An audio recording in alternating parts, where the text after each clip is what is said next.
This picture is of a children's Christmas party held in 1943 in the Scouts Hall just off Millbrook Street in the Barton area of Gloucester.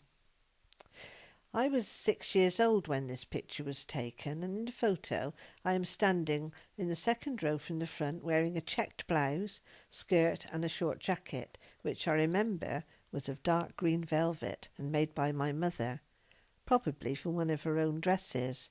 I remember the cross-stitched embroidery all around the edge.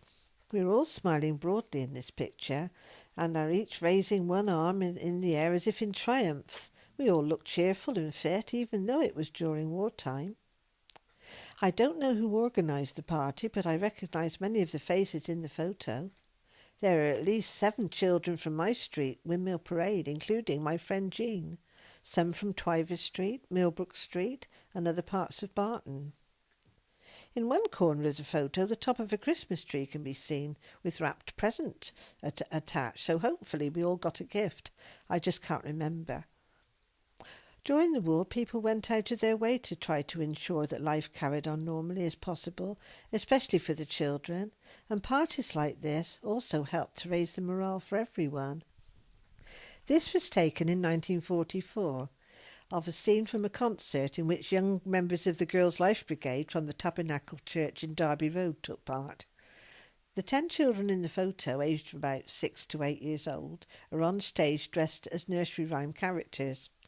I was 7 years old then, standing on the far side of the back row, dressed as little Jack Horner, and holding up a plum from the pie dish I'm holding. I only had one line to say on my own. It was, "What a good boy am I." I seem to have a tooth missing and have a big bow of ribbon in my hair, which seems a bit odd for the character. Considering it was still wartime, the costumes look quite impressive. My friend Jean and I didn't actually worship at the Tabernacle. Our church was All Saints in Barton Street. However, this never stopped us from joining in with activities elsewhere if they looked interesting enough. This was taken in 1952, when members of the All Saints Church Youth Club performed an old-time music hall concert. This took place in the Allington Hall, Derby Road, which was the church hall belonging to All Saints Church in Barton Street. I was about 14 then, standing far right in the second row. In the scenes were our director, Mrs. Ena Watkins, plus various parents and others who gave up their time to give us great help and support. I especially remember Mr. Hubert Meadows, who accompanied us on the piano. He must have had an awful lot of patience. The youth club was a thriving affair, with 2 table tennis teams which competed in the local league. We had great fun, in spite of the fact that the girls' team never won a single match. There were also social events, outings and opportunities for music and drama.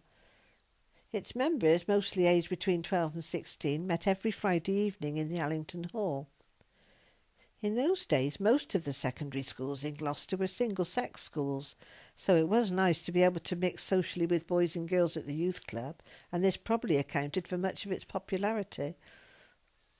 This shows some of the cast of the All Saints Youth Club pantomime The Babes in the Wood in early 1953.